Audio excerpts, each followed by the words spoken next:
نقول درس كم جرتن كم جرت تلاوة ترمي ميديا عن ترك دو إدلي هالراف قبل نيديها نسنتمنا عن محمد فانتال جيم بدر شوبها أنا فانتال لجندا بنتي إدو إلى لا سالا جرمت جيم ويا كله سافل بانا كده توك بركنا ما في الدم توك هم اللي بلتجنا هيدتن جمدان جا أفاري رفول لونه هرسي بلتوت أنا فانتال لرتبنانين لبون نموت شني دبرون نموني سديت مداني جراتشو جراتن يعني جاوين من التمن humnoonni kunneen horsiisee bultoota ituu nagayaan horii isaanii tikfachaa jiran dagutti osoo isaan firraa quban qabaatiin dhufanii dhukaasa irratti banuudhaan lubbuu namoota galaafachuun garii ammoo madeessanii jiru. Naa'imaa Umar garasitti bilbiluun gabaasa guutuu qindeessitee jirti.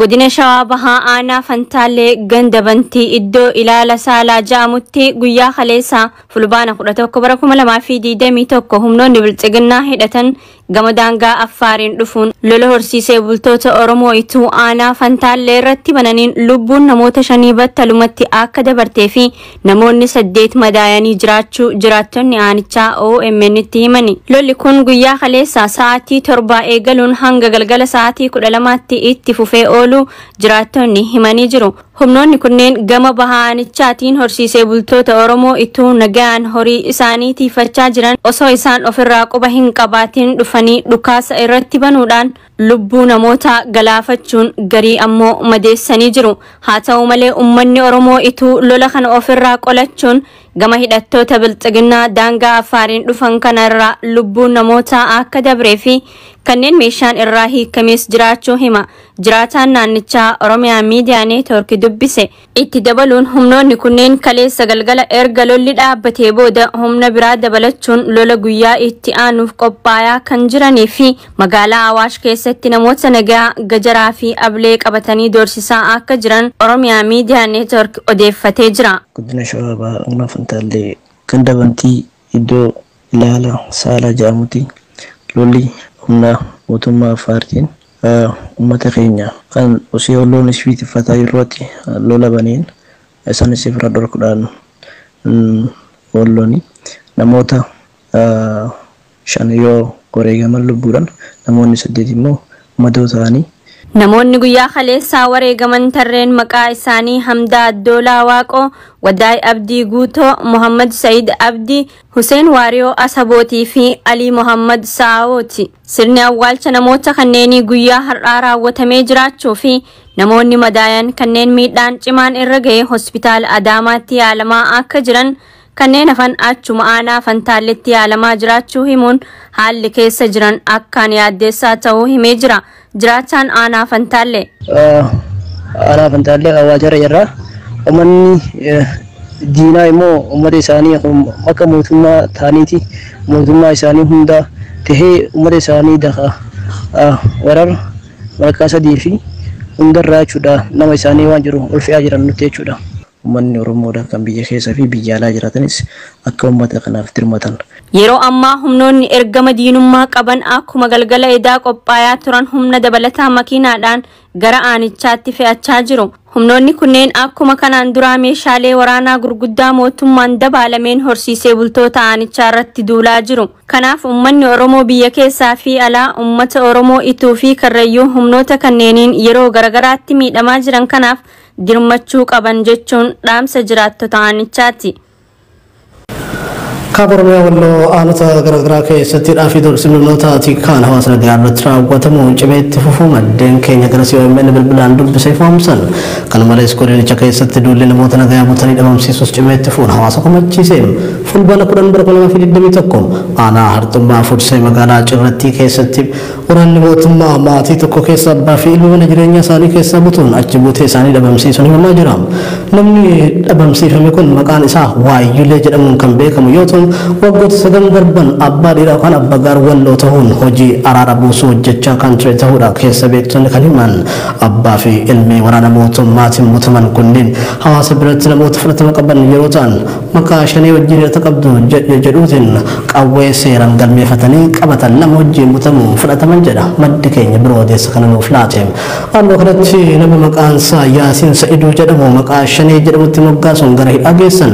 Yaasiin nama siyaasa irraa bilisa tahee fi horsiisee bulaa maatii isaa jiraachisuudhaan torbanuma kana keessa maqaa shanee fi juntaa jedhutti moggaasuun horsiisee bultoota irraa qawwee 10 hiikanii jiru. Gabaasni kan faayidaa Stream. Amerikaan haleellaa Itoophiyaa kutaalee garaagaraa keessatti raawwatuun yaadda'uu ibsiteem. Ministeerri dhimma alaa Ameerikaa ibsa baaseen naannoo Amaaraa dabalatee kutaalee biyyattii garaagaraa keessatti sarbama mirga namoomaa fi cabiinsa seeraa idila addunyaa raawwatamaa jiruun yaadda'uu ibseem.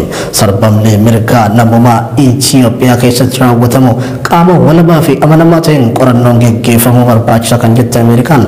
Mootummaa Itoophiyaa dabalatee qaamonni waraanaa keessatti hirmaatan qorannoo walabaatiif haala barbaachisan akka biyyeessan gaafacheem. Walitti bu'iinsa kaaba Itoophiyaa jiruuf tarkaanfii waraanaa furmaata akka hin taane fi furmaata waraa fiduuf waamicha dhaabbanni mootummoota gamtoomanii fi gamtaan Afrikaa kaayee akka fudhattu Ameerikaan ibsitee jirti. Yuunaayitid Isteetsi ibsicha kana kan jette waraanni furmaata ta'uu hin danda'u. Qaamonni waraanaa keessatti hirmaatan dhukaasa dhaabuun marii jalqabuu qabu jettee jirti. Gabaasni kan Siraaj sabaaf ture.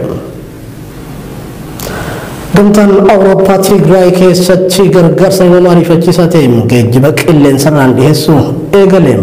Waraana kaaba biyyattii keessatti deemaa tureen namoonni miiliyoonota lakkaa'aman gargaarsa namoomaa ariifachiisaaf kan saaxilaman yoo ta'u gargaarsa namoomaa gufachiisuu keessatti mootummaan bilxiginnaa himataa ture jira. Kan warraa qoonsilli mootummaa bilxiginnaa beela akka meeshaa waraanaatti fayyadamee jira jechuudhaan dhaabbata mootummoota gamtoomanii dabalatee gamtaan Awurooppaa fi dhaabbileen idil addunyaa hedduun himataa turanii jiru. Sababa gargaarsa namoomaa gufataa jiru kanaanis uummanni kuma dhibboota lakkaa'u beela hamaaf waan saaxilameef gargaarsa hatattamaa qilleensarraan dhiyeessuuf gamtaan Awurooppaa gaafatu isaa tibbana gabaafamaa tureera.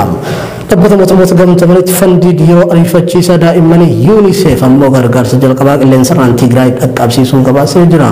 Gargaarsi kun kan nyaataa, qorichaa fi dhiyeessiiwwan biroo kan of keessaa qabu yoo ta'u daa'immanii fi haawwan beelaaf miidhamaniif oola jedhame. Itoophiyaatti dameen UNICEF mootummaan bilxiginnaas ibsa karaa haajaa alaa baasan gargaarsi namoomaa kan jalqabate kun qilleensarraan maqalee ga'uusaa mirkaneessee jira.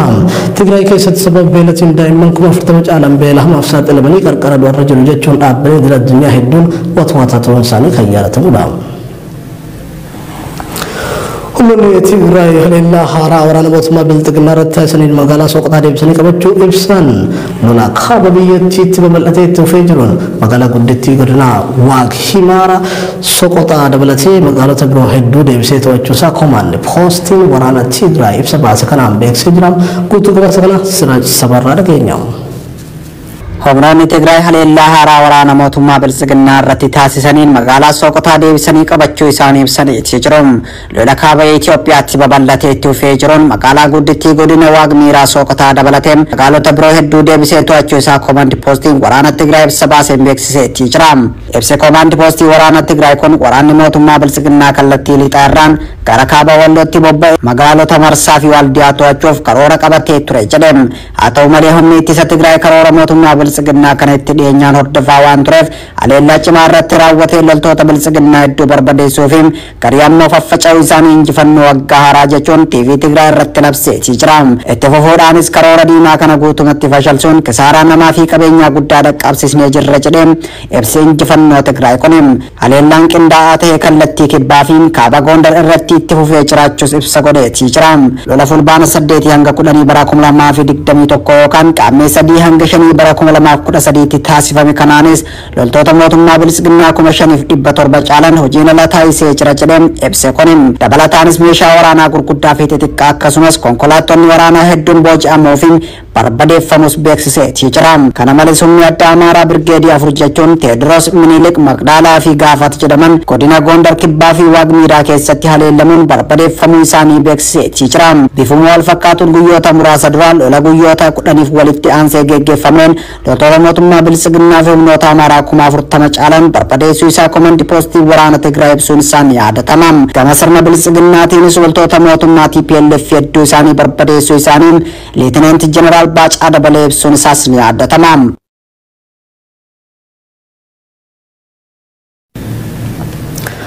Oduka yutubratin refi Robert Mugabe bakka awwaalame bahee bakka biratti akka awwaalamu murtiin darbuun gabaafame.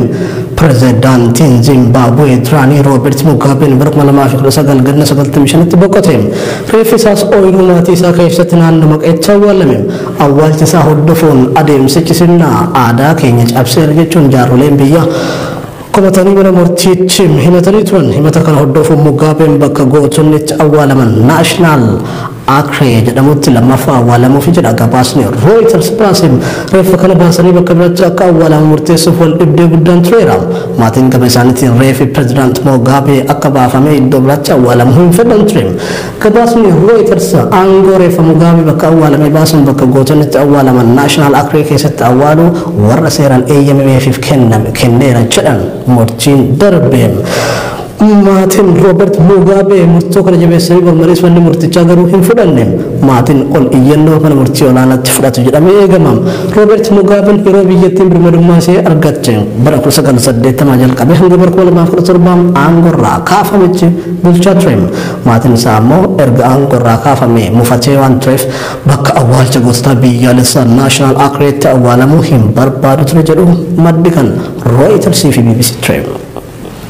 Ida kan tutup fi daawwattoota Oromiyaa Miidiyaa Neetwoork doon idileen har'aaf qabnee dhiyaanne kana fakkaata gama kiyyaan nagaatti qophiileen Oromiyaa Miidiyaa Neetwoork itti fufu gama kaameraa fi gulaallisuuf sagaleetiin tuujii Mahammad Tilafaan fayyada.